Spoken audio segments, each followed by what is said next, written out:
So, lagi pagtama na nga pa man sila nanubag. Diba, former Mayor Piñas? Kung naay nag-akusa nimo anang kawat-kawat din ha, ang inyo raman pong kauban. Kaingon anak man mo, kusog man mo, maghimo-himo og isyo. Kusog man mo mga kusa. Akusasyon ba? Akusasyon. Diyan kayo magaling. Diba? Akusasyon rin yun mo kutob. Ang palingki na po nato karon unsay gisultian ng mga announcer sa Abante. Ilahang mga demolish team sa Abante para i-demolish ang kamaayo nga napundar ni Mayor Joseph Cagas aning Digos. Sige na po silang pandaot. Girihab gani ang atong palingki. Diba? Nahadlok sila nga inig mahuman ang kining pagrehab sa atong palengke nga nagkantidad og dulan 400 million samot nga di nagyod kalingkod sa City Hall si Piñas. Rondang Bayan. Nahadlok kaayo sila anak nga mahuman ang atong palengke. Tibuok palengke na, imagine na ninyo.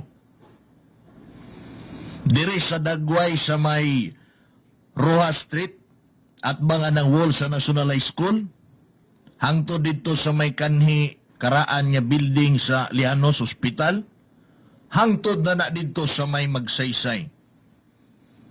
Ingon anak kadako ang atong palingki. Unya naapag yun na kanang mini park ang atong palingki. Tiaw mo na ilalim. Palingki na to nga ay mini park, but pasabot, moderno, og limpyo na ang atong palingki. Mura og mall, asa ka mangita ana. Ang dating hugaw, ang dating baho, ang dating way klaro nga drainage o kanal anang atong palingki. Kaya sa kadugay sa panahon kita mga taga-Digos na inyo na ta sa baho, diha? Mausab og mawala na na. Kay mahimo na ng moderno nga daw murag mall, kay na ay mini park ang atong palingki. Sigurado ang uban niya mga lugar, ang uban niya mga lungsod, ang ubang mga syudad mahumana, musikat na, inigpost ana sa social media, inigbalita ana, muingon gyud og sana all. Moana gyud nga gwapuha anang palingki sa Digos, oy.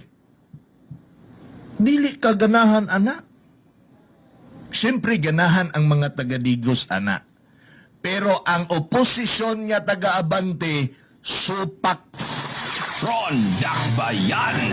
Kay gusto nila, ingon anak lang ang palingki. Wow! Diha lang kotob ang panlantaw ni Piñas sa atong palingki. Diba? Kumbaga, og diri lang kutob ang panlantaw ni Piñas, ang batanon nga Joseph Cagas, taas og panlantaw. Maunang iyang mga bukador, hala, buhati gyud ninyo isyu si Cagas para madaot. Madaot, kaklaro sa mga rason kung anong angayang ipadayon si Joseph Cagas. Kung unsay i-develop, diha po sila mupiyait. Sila raman pod na, kay lagi, gusto nila sila ang mulingkod. Pag moingon ta gustog sila mulingkod, wa man ay problema kay di man na kang Cagas ng City Hall, di man na kang Cagas ng Capitol. Gisulayan bitaw na to si Piña sulod sa siyam katuig kung sa may gihimo niya. Nakauyon ba to sa iyang gihimo?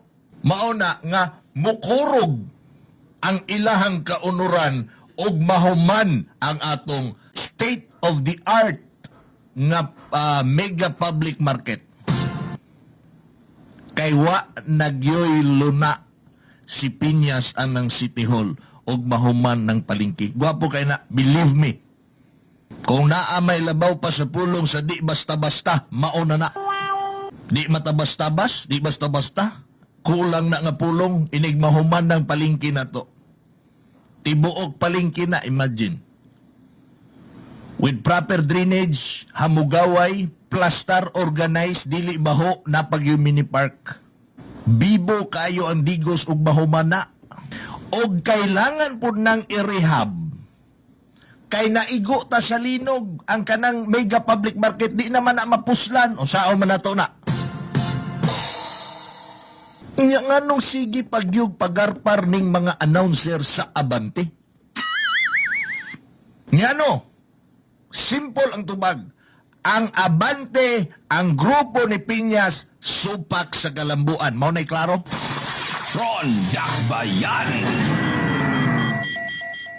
Ang tinuod niya nagpangga aning Digos Maygala sama nako o sama ninyo, maningog yun mo. Ikampanya yun ninyo. Nga no to Joseph Piñas kay anti-development. Ron Dakbayan. Taga Digos gud ta, kamay na lang anang gihimo ni Joseph Cagas nga nung dauton magyud sa ibuang mga bukador. Kamay na lang anang pag-develop sa Eco Park nga nung dauton magyud sa imong mga bukador.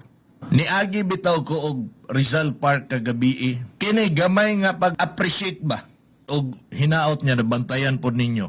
Niagi ko Rizal Park, ang mga suga bitaw siga na tanan.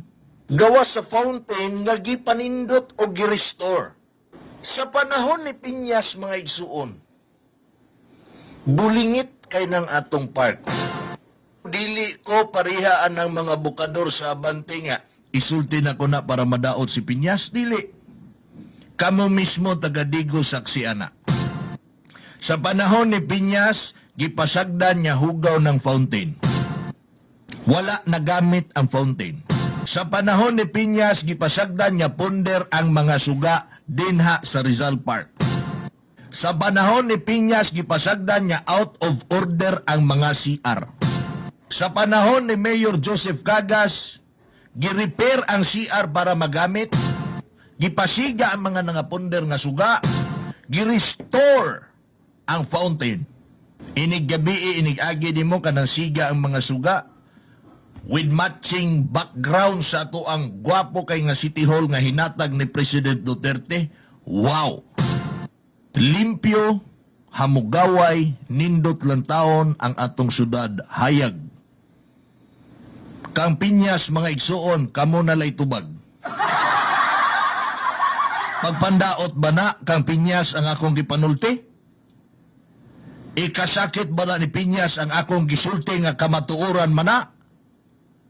O kung ikasakit na ni Piñas, sakit magyud pod noon ang kamatuoran. Butang mga igsuon, nga di gyud ta mohunong og yaw-yaw, hangtod sa ang mga tao makamata. Og masalba na to ang mga nahuna sa mga Digosinyo nga basig naa sila'y mailad. Nga bisag usa sa mga taga-Digos masalba na to. Nga dili sila mailad sa mga bakak sa Abante. Dili nila deserve ang mailad sa dili tinuod. Dili nila deserve ang mailad sa bakat. Muna'y klarong pagkasulti diha. Dili na ni about sa kadaugan nato kay bisa pagkaron eleksyonon daog naman ta. Ang ato din mudaog ta nga naay pipila sa mga taga-Digos nga nailad in town. Unfair na. Mo na gi-challenge na ko ng ilahang tigpaminaw pod, nga sulayi pod mininyo og paminaw dinhi. Demokrasya bitaw ta. Kung kamo nituo na gyud anang ilahang mga bukador, mga announcer sa Abante, tagain ni gyud tsansa ang isa kadalunggan ninyo nga sa amo apod maminaw. Balansihan ninyo maigsuon kay pila ka adlaw na lang ang kalihukan natong tanan kita ang naggunit sa hitsura sa hulagway sa atong ugma. Unsay mahitabo, unsay may mong hitsura anang ugma damlag tungod na sa atong desisyon karon. Ayaw gyud mo kalipat. Daghag scammer.